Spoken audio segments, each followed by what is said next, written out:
প্রথম পর্বের পরে আজকে হযরত উসমান সম্পর্কে যে বিষয়গুলো আমরা জানব, হযরতে উসমান রাদিয়াল্লাহু তাআলা আনহু এর জীবনের একটি গুরুত্বপূর্ণ দিক হচ্ছে যে তাকে কেন্দ্র করে ইসলামের ইতিহাসে নবী জীবনে বিরাট একটা ঘটনা সংঘটিত হয়। এই ঘটনাকে ইসলামের ইতিহাসে বায়াতে রিজওয়ান বলা হয় এবং বায়াতে রিজওয়ানের আলোচনা স্বয়ং কোরআনে কারীমের মধ্যেও এসেছে। ঘটনাটা আল্লাহ তাআলা কোরআনে কারীমের মধ্যেও উল্লেখ করেছেন এর অংশবিশেষ।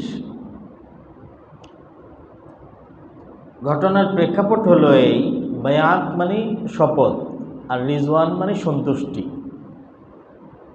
সন্তুষ্টির শপথ মানে এমন শপথ যে সম্পদে আল্লাহ তাআলা সন্তুষ্ট হয়ে গেছেন এবং সেই সন্তুষ্টির ঘোষণা কোরআনে কারীমের মধ্যে দিয়েছেন। প্রেক্ষাপট হলো এই, আপনারা জানেন যে নবীজি মক্কায় 13 বছর অতিবাহিত করার পরে হিজরত করে মদিনায় আসেন। নবীজি মক্কা ছেড়ে যখন মদিনায় যাচ্ছিলেন, বারবার মক্কার দিকে ফিরে তাকাচ্ছিলেন এবং এটা নবী জীবনে যতগুলো আঘাত নবীজি পেয়েছেন তার মধ্যে এটা বড় একটা আঘাত। শুধু মাতৃভূমি ছেড়ে যাচ্ছেন, মাতৃভূমির টান তাই না, সবচেয়ে বড় কথা ছিল যে বাইতুল্লাহ শরীফ এবং কাবা শরীফের সংস্রব এবং ছায়া ছেড়ে চলে যেতে হচ্ছে।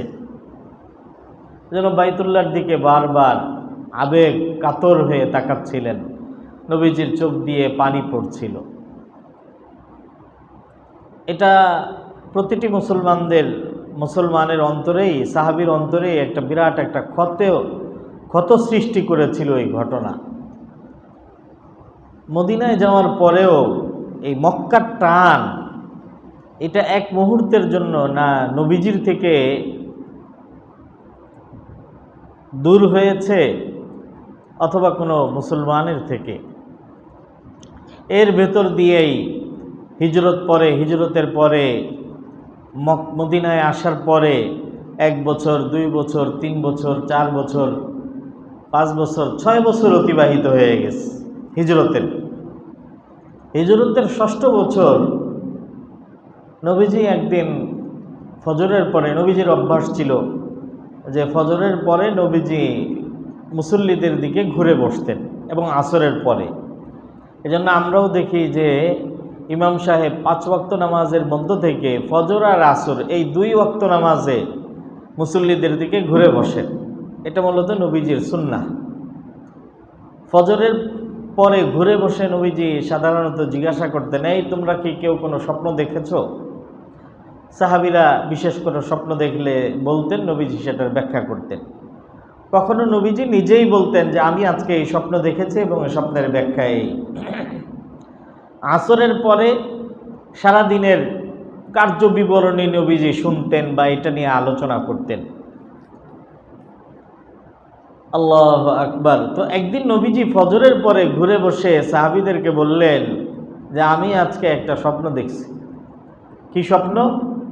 আমি স্বপ্ন দেখি যে, নবীজি বলতেছেন, আমি স্বপ্ন দেখি যে বাইতুল্লাহ শরীফের তাওয়াফ করতেছি, সাহাবায়ে কেরামকে তোমাদেরকে সাথে নিয়ে, আর তো বাস সবাই নারায়ে তাকবীর, আল্লাহু আকবার।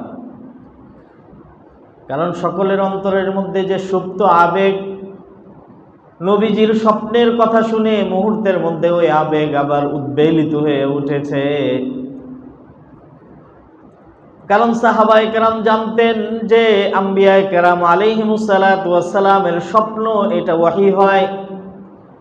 নবীজি যেহেতু স্বপ্ন দেখেছেন তাহলে এটা আল্লাহর পক্ষ থেকে ওয়াহী এবং এটা বাস্তব হবেই। কোরআনে কারীমের মধ্যে আল্লাহ তাআলা ঘোষণা করেছেন, এই ঘটনার দিকে ইঙ্গিত করে আল্লাহ তাআলা বলেন, লাকাদ সাদাকাল্লাহু রাসূলাহুর রুইয়া বিল হক। আল্লাহ তাআলা নবীজির এই স্বপ্নকে বাস্তবায়ন করবেন। লা তাদখুলুন্নাল মাসজিদাল হারাম ইনশাআল্লাহু আমিনিন। আল্লাহ চাহে তো তোমরা অচিরেই মসজিদে হারামের মধ্যে নিরাপদে প্রবেশ করবে। মুহাল্লিকিনা রুউসাকুম ওয়া মুকাসসিরিনা লা তাখাফুন, নির্ভয়ে নির্বিঘ্নে নির্ভীক হয়ে তোমরা তাওয়াফ এবং উমরার কাজ সম্পাদন করে কেউ মাথার চুল একদম চেঁচে ফেলবে, আবার কেউ কাটবে, যেটা হজ এবং উমরার বিধান আল্লাহ কোরআনে কারীমের মধ্যে বলছেন। তো সাহাবায়ে কেরাম বললেন যে ইয়া রাসূলুল্লাহ, তাহলে আমরা উমরার প্রস্তুতি নেই। নবীজি নিষেধ করেন নাই, ঘোষণা করা হলো চতুর্দিকে যে নবীজি উমরা করবেন। তো সবাই চতুর্দিক থেকে সাহাবীরা যে যেখানে শুনেছেন এসে সমবেত হয়েছেন। সংখ্যা কত? 1400। দেখেন ইসলামের সংখ্যা ক্রমান্বয়ে বাড়তেছে। হিজরত করার পরে দ্বিতীয় হিজরিতে ইসলামের সবচেয়ে বড় যুদ্ধ সংগঠিত হয় বদর যুদ্ধ। মুসলমানদের সংখ্যা কত ছিল? 313। এর পরের বছর ইসলামের আরেকটা গুরুত্বপূর্ণ যুদ্ধ সংগঠিত হয় উহুদ যুদ্ধ। মুসলমানদের সংখ্যা ছিল 700। এর 2 বছর পরে পঞ্চম হিজরিতে আরেকটা যুদ্ধ সংগঠিত হয়, এটাকে বলা হয় খন্দকের যুদ্ধ। মুসলমানদের সংখ্যা ছিল 1000। তাহলে 300, 700, 1000। আর এখন পরের বছর পরের বছর মানে ষষ্ঠ হিজরিতে উমরা করার উদ্দেশ্যে নবীজির সাথে মুসলমানরা রওনা হইতেছেন। তাদের সংখ্যা কত? 1400। ক্রমান্বয়ে বাড়তেছে। নবী আলাইহিস সালাতু ওয়াস সালাম মদিনার থেকে বের হয়ে যুলহুলাইফা নামক স্থানে এসে 2 রাকাত নামাজ পড়ে উমরার জন্য নিয়ত করলেন, ইহরাম বাঁধলেন, ইহরাম করলেন। সাথে সাথে কোরবানি করার উদ্দেশ্যে জানোয়ারগুলোকে প্রস্তুত করলেন। কোরবানির সময় দেখে থাকবেন আস্তে আস্তে এগুলো কমে আসতেছে। কোরবানির সময় দেখে থাকবেন যে কোরবানির হাটে, পশুর হাটে কোনো কোনো পশুকে মালা পরানো হয়। দেখেছেন আপনারা? মালা পরানো হয়। এটা মূলত হজের উদ্দেশ্যে এবং উমরার উদ্দেশ্যে যে সকল পশু কোরবানি করা হয়, এটা নবীজির একটা সুন্নত। এই সুন্নতটা এখন মৃত প্রায় না, সম্পূর্ণ মৃত হয়ে গেছে। এখন এটার উপরে কেউ আমল করে না। হজে কোরবানি করে ঠিকই, কিন্তু কোরবানির পশুকে এইভাবে প্রস্তুত করে সাথে নিয়ে যায় না, সাজিয়ে গুজিয়ে। তো নবী আলাইহিস সালাতু ওয়াস সালাম এই পশুগুলোকে এইভাবে সাজিয়ে গুজিয়ে নিয়ে গেলেন, মালা পরালেন। এটাকে একাডেমিক পরিভাষায় বলা হয় ইহলাল। ইহলাল করে নবীজি নিয়ে গেলেন সাজিয়ে গুজিয়ে। প্রত্যেক সাহাবীই নিলেন।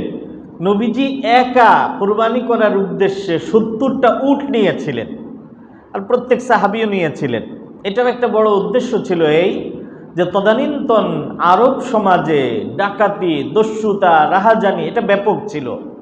কিন্তু আমাদের সমাজে একটা কথা আছে যে চোর হলেও ইমানদার আছে। যদি কারোর সাথে এই ধরনের সাজানো গোজানো পশু দেখা যেত, তাহলে বুঝতে পারতো যে এই লোকটা উমরা করার উদ্দেশ্যে, হজের উদ্দেশ্যে রওনা হইছে। এবং এই পশু এটা কোনো সাধারণ পশু নয়, এটা কোরবানির উদ্দেশ্যে প্রস্তুত করা পশু। সুতরাং ডাকাত ধইলেও তাকে সম্মান করত। এই উদ্দেশ্যেই নবী আলাইহিস সালাতু ওয়াস সালাম শত শত পশু সাহাবায়ে কেরামের সহ প্রস্তুত করে মক্কার উদ্দেশ্যে রওনা হলেন। মক্কার থেকে 80 কিলোমিটার অথবা 40 কিলোমিটার দূরত্বটা আমি 2 রকমই দেখলাম। থাকা অবস্থা নবী আলাইহিস সালাম, না আরও বেশি দূরত্ব থাকা অবস্থাতে নবীজি একজন চর পাঠালেন, গুপ্তচর বলতে পারেন, যে তারা কুরাইশের অবস্থা পর্যবেক্ষণ করে আসবে যে তাদের কি অবস্থা। যাকে পাঠালেন পরবর্তীতে তিনি ইসলাম গ্রহণ করেছেন কিনা এটা নিশ্চিতভাবে জানা যায় না। তার নাম ছিল বিশির ইবনে সুফিয়ান। সে গিয়ে মক্কার থেকে খোঁজখবর নিয়ে যখন আসলেন নবীজিকে সংবাদ দেওয়ার জন্য, নবীজি ততক্ষণে মক্কার থেকে 40 কিলোমিটার দূরে ওসফান নামক স্থানে, অথবা 80 কিলোমিটার দূরে ওসফান নামক স্থানে। আল্লাহু আকবার! 40 আর 80 কীভাবে হইল? আমি হযরত আবুল হাসান আলী মিয়া নদভী রহমতুল্লাহ আলাইহির যে কিতাব এই বিষয়ক আরবিতে লেখা, ওইটা দেখলাম, ওইখানে উনি 80 কিলোমিটার লিখছেন। কিন্তু নেটে সার্চ দিয়ে দেখলাম 40 কিলোমিটার। তো দুইটার কোনটা হবে এটা বাস্তবে গিয়ে বোঝা যাবে। ওই গুপ্তচর ফিরে এসে নবীজিকে সংবাদ দিল, ইয়া রাসূলুল্লাহ লাকাদ তারাকতু কুরাইশান কাদ জামাউ লাকা জুমুআন ওয়া হুম মুকাতিলুকা ওয়া সাদ্দুকা আনিল বাইতি। নবীজি, আমি কুরাইশকে দেখে এসেছি, একদম অস্ত্রে শস্ত্রে সুসজ্জিত, এমনকি তারা চিতা বাঘের চামড়া দিয়ে বানানো যুদ্ধের পোশাকও পরে প্রস্তুত হয়ে আছে। আপনার বিরুদ্ধে তারা যুদ্ধ করবে, ওয়াসাদ্দুকা আনিল বাইতি, এবং যে কোনো মূল্যে আপনাকে বাইতুল্লাহ শরীফ তাওয়াফ করতে আপনাকে বাধা দিবে। নবীজি সাহাবায়ে কেরামের সাথে পরামর্শ করলেন যে আমরা কি করব, আমরা কি যুদ্ধ করব নাকি আমরা ফিরে যাব, না আমরা কি করব? হযরত আবু বকর সিদ্দিক রাদিয়াল্লাহু তাআলা আনহু বললেন, ইয়া রাসূলুল্লাহ, আপনার উদ্দেশ্য তো যুদ্ধ করা নয়, আপনার উদ্দেশ্য শুধুমাত্র ওমরা করা। সুতরাং আমরা যাই এবং আমরা গিয়ে সংবাদ পাঠাবো যে আমরা উমরা করতে এসেছি, শান্তিপূর্ণভাবে আমরা উমরা করে চলে আসবো। নবীজির এই মতামত পছন্দ হলো এবং ঘোষণা করলেন যে চলো। কিছু দূর আগানোর পরে নবীজির কাছে আবার সংবাদ আসলো আরেক গুপ্তচর মাধ্যম,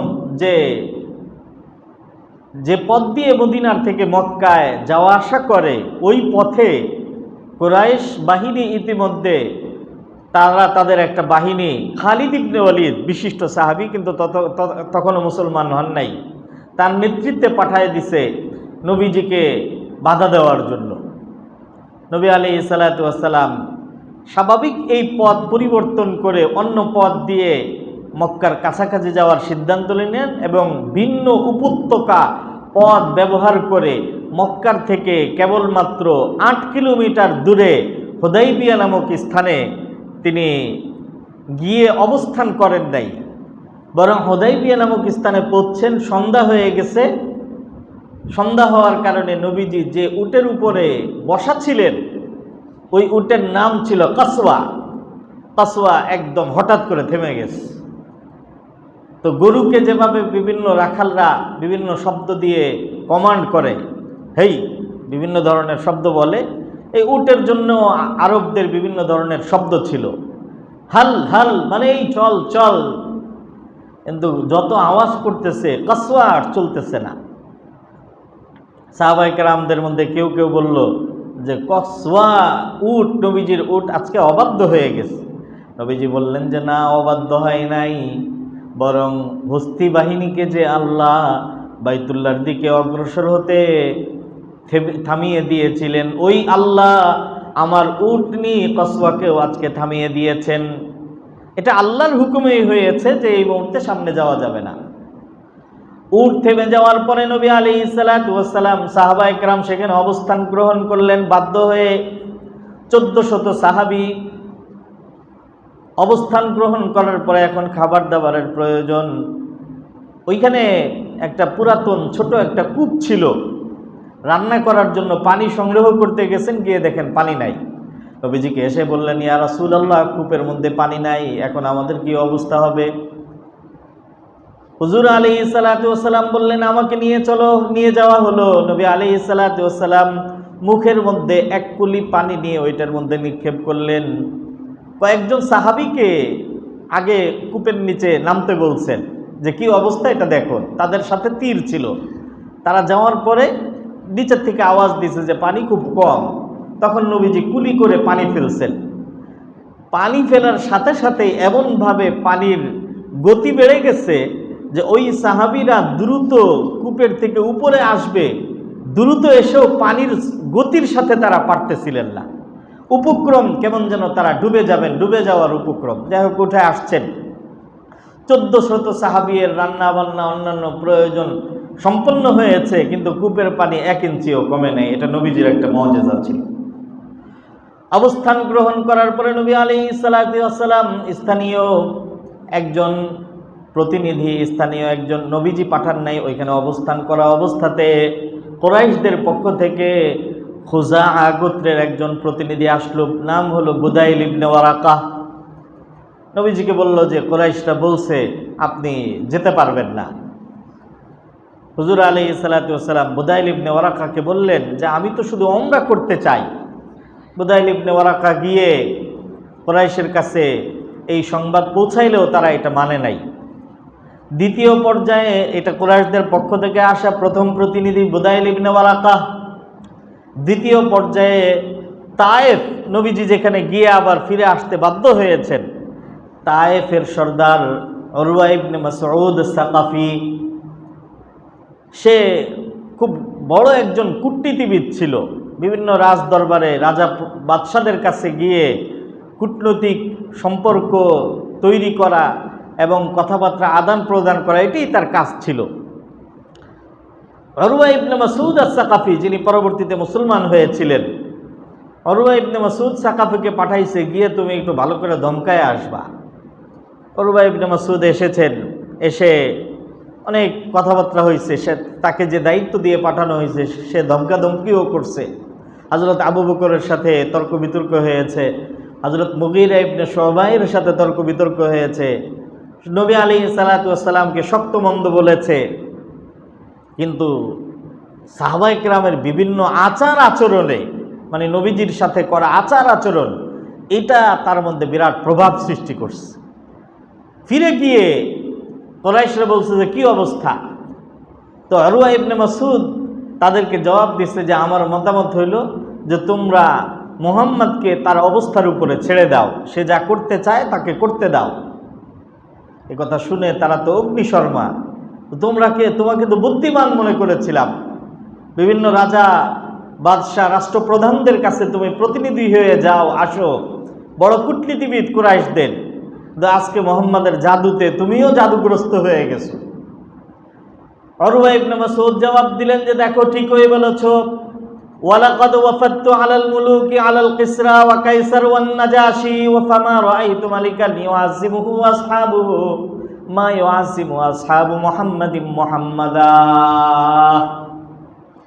আমি পৃথিবীর বড় বড় রাষ্ট্রপ্রধান এবং পরাশক্তি প্রধানদের কাছেও গিয়েছি। ওই সময়ের সবচেয়ে বড় পরাশক্তি ছিল রোম এবং পারস্য, রোমান এম্পায়ার কায়সারের কাছে গিয়েছি, পারস্য সম্রাট কিসরার কাছে গিয়েছি, এবং আফ্রিকার মহারাজা নাজাশি বাদশার কাছেও আমি গিয়েছি। ফামা রাআইতু মালিকান, এমন কোনো বাদশাকে আমি দেখি নাই, ইউআযিমুহু আসহাবুহু, যে তার রাজ দরবারের লোকেরা তাকে সম্মান করে এমনভাবে, মা ইউআযিমু আসহাবু মুহাম্মাদিন মুহাম্মাদা, যে মুহাম্মাদের সাথীরা মুহাম্মদকে যেভাবে সম্মান করে এই রকম সম্মান করতে আমি আর কাউকে দেখি নাই। কারণ কি দেখে গেছে? উনি দেখে গেছেন যে নবীজি কুলি করে যখন থুতু নিক্ষেপ করেন, কুলি নিক্ষেপ করেন, এই কুলির পানি মাটিতে পড়ে না, বরঞ্চ সাহাবায়ে কেরাম হাতে নিয়ে এটা গায়ে মাখেন, চেহারায় মাখেন এবং মাথায় করে নেন। এই রকম সম্মান তো রাজা বাদশাদেরকে তার রাজদরবারের লোকজন করে না। তো কুরাইশরা এই পর্যায়ে বলল যে না, তোমাকে দিয়ে হবে না। এবার তৃতীয়, আমাদের দেশে ফরিদপুর অঞ্চলে, আমার গ্রামের বাড়ি ফরিদপুর, আপনাদেরকে বলেছি, বিশেষভাবে আমাদের থানার লোকজনের মাথা খুব গরম। এই অল্প স্বল্পতেই এরা মানে কাইজ্জা বলে আমাদের দেশে, মানে কাইজ্জা ডাঙ্গা এগুলি সৃষ্টি হয়ে যায়। তো আরবের তৎকালীন সময়ে কুরাইশের পার্শ্ববর্তী একটা গোত্র ছিল এরকম দাঙ্গাবাজ, এদেরকে দাঙ্গাবাজি বলা হইতো, হাবিশ। এদের প্রধান, এর নাম হইল হুলাইস ইবনে আলকামা কেনানি। ওরে বলছে যে যাও, তোমারে পাঠাইলাম, উদ্দেশ্য যে উল্টা পাল্টা বললে ওইখানে বাস শুরু করে দিবা। হুলাইস ইবনে আলকামা কেনানি তার দাঙ্গাবাজ বাহিনী নিয়ে নবী আলাইহিস সালাতু ওয়াস সালামের সাথে, এটা হলো কুরাইশদের পক্ষ থেকে পাঠানো 3 নম্বর প্রতিনিধি, এসে আসতেছে। যখন কাছাকাছি এসেছে, নবীজি দূরের থেকে দেখছেন, দেখে সাহাবায়ে কেরামকে বলছেন যে হাদার রাজুল মিন কওমিন ইয়াতাআল্লাহুন, এই লোকটা এমন একটা সম্প্রদায়ের, যে সম্প্রদায়ের লোকজন হাজি এবং উমরাকারী এবং উমরা এবং হজ সংক্রান্ত বিষয় আশয়কে সম্মান করে, হাজিদেরকে সম্মান করে, উমরাকারীকে সম্মান করে। অতএব তোমরা এক কাজ করো, আমরা যে সাজিয়ে গুজিয়ে উমরার জন্য, কোরবানির জন্য পশু নিয়ে আসছি, এটাকে একটু রাস্তায় ছেড়ে দাও, সেজন্য দূরের থেকে দেখতে পায়। আর যারা সবাই তো এহরাম করা আছে, তারাও একটু ওই পথে কাছাকাছি গিয়ে একটু হাঁটাহাঁটি করো, যেন দূরের থেকে দেখতে পায় যে এসব মানুষ উমরার পোশাক পরা, এহরামের পোশাক পরা। তো নবীজির নির্দেশ মোতাবেক তাই করলেন। ও কাছাকাছি এসে যখন এই চিত্র দেখছে, সাথে সাথে ফিরে গেছে। ফিরে গিয়ে বলছে যে, কি ব্যাপার, কি কাজে আমাকে পাঠাইছো? এরা তো উমরা করতে আসছে, উমরা করতে আসছে, আর তার বিরুদ্ধে দাঙ্গা করার জন্য আমাকে পাঠাইছো, আর কাজ আর পাও না। আবু সুফিয়ান, কুরাইশের তখন সর্দার, আবু সুফিয়ান বলল, আনতা আরাবিয়্যুন লা ইলমা লাকা ইজলিস, আরে তুমি বসো, তুমি মূর্খ মানুষ, গ্রামের মানুষ, তুমি কি বুঝো? আমি মূর্খ মানুষ, আমি গ্রামের মানুষ, আমি কি বুঝি? রাগ হয়ে গেছে, বলছে যে পরিষ্কারভাবে শুনো, তোমাদের সাথে আমাদের চুক্তি হয়েছে, মা হালাফনা আলা হাদা, এই জন্য আমরা চুক্তি করি নাই। অতএব তাদেরকে উমরা করতে দিবে, আর না হলে তোমাদের সাথে আমরা সম্পর্ক ছিন্ন করব এবং তোমাদের বিরুদ্ধে আমরা দাঙ্গা করব। তো কুরাইশ তো ততদিনে যুদ্ধ করতে করতে এমনিই দুর্বল হয়ে গেছে। তাদের শক্তির মূল উৎস ছিল এই দাঙ্গা বাহিনী। ভয় পেয়ে গেছে, বলছে যে আচ্ছা ঠিক আছে, আমরা একটা সমাধানের পথ বের করি, তুমি শান্ত হও। শান্ত হইস। চতুর্থ পর্যায়ে হযরতে নবী আলাইহিস সালাতু ওয়াস সালাম নিজেই একজন প্রতিনিধি পাঠাইলেন। এই প্রতিনিধির নাম ছিল খেরাশ ইবনে উমাইয়া খুজাই। সে গিয়ে যখন কথা বলবে তো দূরের কথা, মক্কার সীমানায় প্রবেশ করা মাত্রই তাকে গ্রেফতার করে ফেলছে। সে কোনো রকম জানে বেঁচে ফিরে আসছে। চতুর্থ পর্যায়ে নবী আলাইহিস সালাতু ওয়াস সালাম, পঞ্চম পর্যায়ে নবী আলাইহিস সালাতু ওয়াস সালাম বললেন যে এবার আমাদের একটু আগে নবীজি যাকে পাঠিয়েছিলেন খেরাশ ইবনে উমাইয়া, সে তখনও মুসলমান হয় নাই এবং কুরাইশদেরও ছিল না, একজন নিরপেক্ষ মানুষ ছিল, সেই হিসাবে নবীজি পাঠিয়েছেন। কিন্তু পঞ্চম পর্যায়ে নবীজি বললেন যে একদম স্পষ্ট আমার সাহাবীদের মধ্য থেকে, মুসলমানদের মধ্য থেকে একজনকে পাঠানো উচিত। কাকে পাঠাবো? নবীজি নিজের পক্ষ থেকে প্রস্তাব করলেন হযরত ওমরের, যে ওমর তুমি যাও। হযরত ওমর বললেন, ইয়া রাসূলুল্লাহ, আপনার হুকুম হলে আমার যেতে কোনো অসুবিধা নাই, কিন্তু আমি নিশ্চিত আমি গেলেই মারামারি সৃষ্টি হবে, আমার সাথে তাদের সম্পর্ক ভালো না এবং আমাকে মেরেও ফেলতে পারে। এখানে বলে রাখা দরকার যে হযরত ওমর মরার ভয়ে যেতে চাননি, বিষয়টা এরকম না।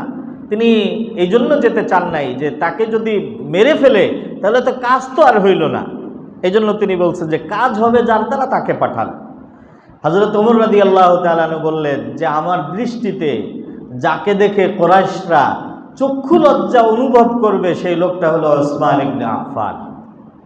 কারণ মক্কার এমন কোনো মানুষ নেই যার উপরে তার আর্থিক অবদান নাই, তার দান দক্ষিণা নাই, এবং কুরাইশের বর্তমান সর্দার আবু সুফিয়ান তার একদম আপন চাচা, কাছাকাছি পর্যায়ের চাচা। এই জন্য উপযুক্ত ব্যক্তি ওসমান ইবনে আফফান। এই জন্যই মূলত আজকে এই ঘটনাটা আপনাদেরকে বলা। নবীজিরও পছন্দ হলো যে ওসমানকে পাঠানো যায়। হযরত ওসমান ইবনে আফফান রাদিয়াল্লাহু তাআলা আনহু গেলেন।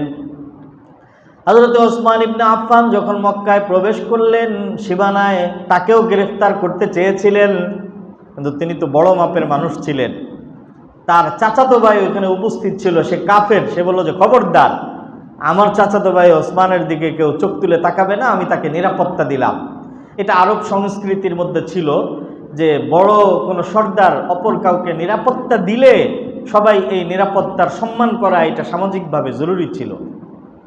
তো ওনাকে তার চাচাতো ভাই নিরাপত্তা দেওয়ার পরে সে নিজে তার উটের উপরে চড়িয়ে পুরা মক্কার মধ্যে ঘোরান এবং আবু সুফিয়ানের সাথে সাক্ষাতের ব্যবস্থা করেন। অন্যান্য সর্দাররাও সেখানে ছিল। তো তারা বলল যে না, কোনোভাবেই আমরা এবার তোমাদেরকে ওমরা করতে দিব না। হ্যাঁ, তুমি আসছো, তুমি আমার চাচা, তুমি আমার ভাতিজা এবং আমার কাছে, আমাদের কাছের মানুষ, প্রিয় মানুষ, চাইলে তুমি তাওয়াফ করতে পারো। হযরত ওসমান রাদিয়াল্লাহু তাআলা আনহু বললেন, মা কুনতু লিআতুফা বিহি হাত্তা ইয়াতুফা বিহি রাসূলুল্লাহ, আল্লাহর রসুল যতক্ষণ না তাওয়াফ করবেন, উমরা করবেন, আমি ওসমান তাওয়াফ করতে পারি না, তিনি ছাড়া, তাকে ছাড়া। এই যে নবীজির প্রতি তার যে সম্মান, এটা তাদের মর্যাদা বোধে আঘাত সৃষ্টি করে। কি আমরা বললাম এটা তোমার পছন্দ হইল না, তুমি নবীজি তোমার নবীর কথা ছাড়া কিছু করবে না, এই কথা বলার পরে তাকে হোম অ্যারেস্ট করে ফেলেন, গৃহবন্দী করে ফেলেন। ওনার যখন ফিরে যেতে দেরি হচ্ছিল, নবী আলাইহিস সালাতু ওয়াস সালাম চিন্তিত হলেন, এর মধ্যে গুজব ছড়ায় পড়ছে যে ওসমানকে হত্যা করে ফেলছে, গ্রেফতার করছে, হত্যা করতেও পারত। নবী আলাইহিস সালাতু ওয়াস সালাম তখন সাহাবায়ে কেরামকে নিয়ে বললেন, একজন মুসলমানের এবং এক ওসমানের রক্ত, সমস্ত মুসলমানের রক্তের যে দাম, এক ওসমানের রক্তেরও সেই তার চেয়ে কম গুরুত্বপূর্ণ নয়। কোরআন হাদিসের মধ্যে নবীজি বলেছেন যে একজন মুসলমানকে হত্যা করা এটা সারা পৃথিবী ধ্বংস হয়ে যাওয়ার চেয়ে বেশি মারাত্মক। নবীজি বললেন যে যদি বাস্তবেই তাকে হত্যা করে থাকে তাহলে উসমান হত্যার প্রতিশোধ নেওয়া ছাড়া আমরা মদিনায় ফিরে যাব না। এই কথা বলে নবীজি ঘোষণা করে দিলেন যে ঘোষণা করে দাও, এটার উপরে বায়াত গ্রহণ করতে হবে সবাইকে। 1400 সাহাবায়ে কেরাম তাৎক্ষণিকভাবে নবীজির হাতে বায়াত গ্রহণ করলেন যে আমরা ওসমান হত্যার রক্তের প্রতিশোধ না নিয়ে আমরা এখান থেকে ফিরে যাব না।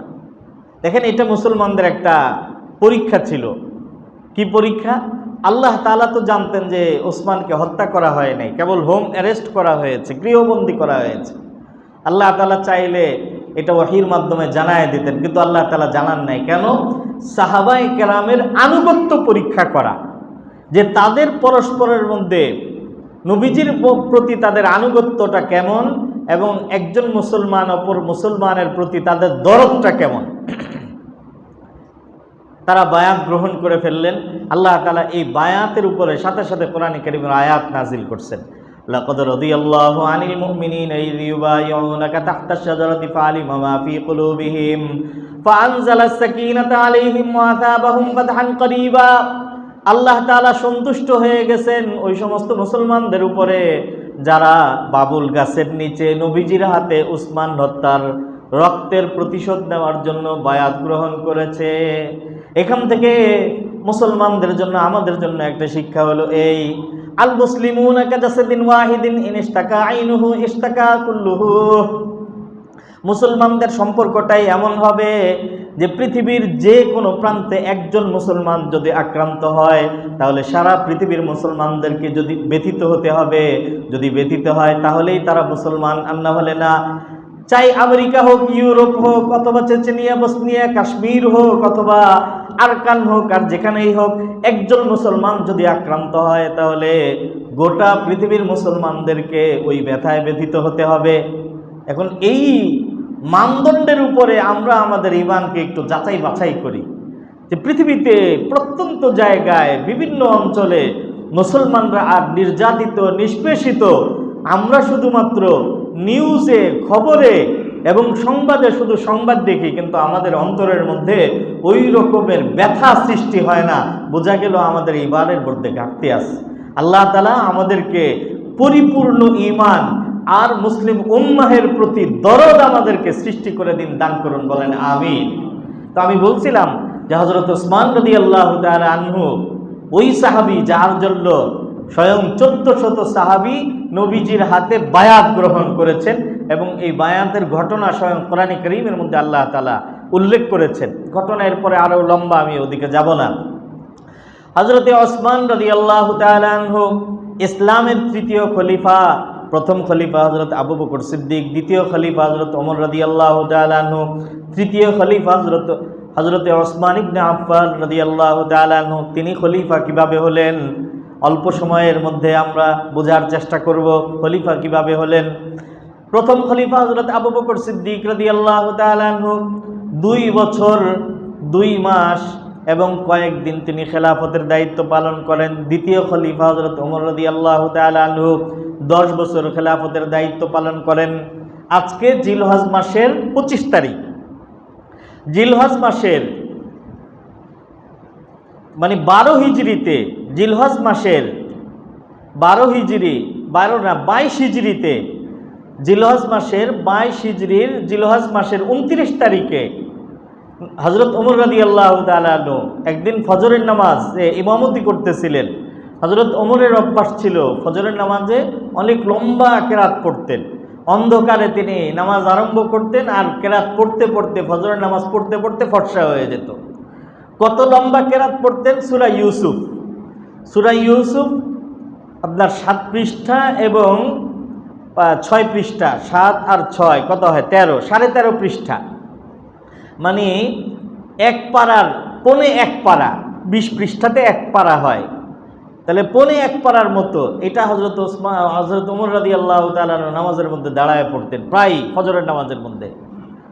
তো ফজরের 29 তারিখ জিলহজের তিনি ফজরের নামাজের মধ্যে এরকম লম্বা কেরাত পড়তেছেন। আর এই অবস্থার মধ্যে, এটা আরেক সময় বিস্তারিত ঘটনা বলবো, এই অবস্থার মধ্যে তার উপরে আক্রমণ করা হয়, বিষ মিশ্রিত খঞ্জর দ্বারা তাকে আক্রমণ করা হয়। এবং এর 3 দিন পরে, তার মানে 27 জিলহজ তার উপরে আক্রমণ করা হয়। এর 3 দিন পরে, মানে 28, 29, 30 অতিবাহিত হওয়ার পরে মুহররম মাসের 1 তারিখে হযরত ওমর রাদিয়াল্লাহু তাআলা আনহু শাহাদাত বরণ করেন। আমি বলছিলাম যে হযরত ওসমান কিভাবে খলিফা হলেন। হযরত ওমর রাদিয়াল্লাহু তাআলা আনহুকে যখন 22 হিজরির জিলহজ মাসে 27 তারিখে ফজরের নামাজের মধ্যে আক্রমণ করা হয়, এরপরেও তিনি 3 দিন ছিলেন অসুস্থ অবস্থাতে। তিনি আর মসজিদে নববীতে আসতে পারেন নাই, নামাজ পড়াইতে পারেন নাই। তো তিনি অসুস্থ অবস্থাতে, এই অবস্থাতেও তার এই উম্মাহের ফিকির ছিল। তিনি সর্বপ্রথম যে কাজ করেন সেটা হলো, তিনি বলেন যে আমার পরে হযরত ওমরের পরে খলিফা কে হবেন। তো খলিফা নিযুক্তির প্রশ্নে ওনাকে কেউ প্রস্তাব করেন যে আপনার ছেলে আব্দুল্লাহ ইবনে ওমরকে খলিফা নিযুক্ত করেন। তো হযরত ওমর রাদিয়াল্লাহু তাআলা সাথে সাথে প্রত্যাখ্যান করেন যে না, আমার ছেলে তো দূরের কথা, আমার নিকটাত্মীয় কাউকেও খলিফা নিযুক্ত করা যাবে না। তাহলে কাকে খলিফা নিযুক্ত করব? হযরত ওমর রাদিয়াল্লাহু তাআলা বলেন যে আমি 6 জন মানুষের নাম ঘোষণা করে যাচ্ছি, এরা মিলে নিজেদের মধ্য থেকে কাউকে অথবা এর বাহিরের কাউকে তারা খলিফা নিযুক্ত করবে। এই 6 জন, এরা হলেন ইলেকশন কমিশন মেম্বার। এই 6 জনের মধ্যে ছিলেন হযরতে ওসমান নিজে, হযরতে আলী, হযরত তালহা ইবনে উবাইদুল্লাহ, জুবাইর ইবনুল আওয়াম, সাদ ইবনে আবি ওয়াক্কাস এবং আব্দুর রহমান ইবনে আউফ। এই 6 জন ইলেকশন কমিশন। তো হযরত ওসমানের শাহাদাত বরণ, হযরত ওমরের শাহাদাত বরণ করার পরে ওনারা বসলেন একটা বদ্ধ রুমের মধ্যে, এবং গেটে পাহারা নিযুক্ত করা হলো আবু তালহা আনসারী রাদিয়াল্লাহু তাআলা আনহু। পাহারা এই জন্য নয় যে একজন আরেকজনকে মানতেছেন না এবং সবাই যার যার খলিফা হইতে চাইতেছেন, রাষ্ট্রপ্রধান, এজন্য নয়, বরং তারা প্রত্যেকেই একজন আরেকজনের উপরে দায়িত্ব ঠেলে দিচ্ছিল যে আমি না আপনি, আমি না আপনি। তো এই জন্য বাইরে শৃঙ্খলা নিশ্চিত করার জন্য একজন প্রহরা নিযুক্ত করা হয় আবু তালহা আনসারী রাদিয়াল্লাহু তাআলা আনহুকে। ওনারা বসার পরে সর্বপ্রথম যে কাজ হয় সেটা হলো যে এই 6 জনের মধ্যে থেকে 3 জন অপর 3 জনকে দায়িত্ব দিয়ে নিজেকে গুটিয়ে নেন। ওনাদের মধ্য থেকে তালহা বলেন যে আমি আমার সমস্ত দায়ভার ওসমানকে দিয়ে দিলাম, এবং হযরতে জুবাইর ইবনুল আওয়াম বললেন আমি আলীকে দায়িত্ব দিয়ে দিলাম, সাদ ইবনে আবি ওয়াক্কাস বললেন আমি আব্দুর রহমান ইবনে আউফকে দিয়ে দিলাম। তাহলে 6 জনের মধ্য থেকে চলে আসলো এখন 3 জনের মধ্যে। কে কে? হযরতে ওসমান, হযরতে আলী আর আব্দুর রহমান ইবনে আউফ।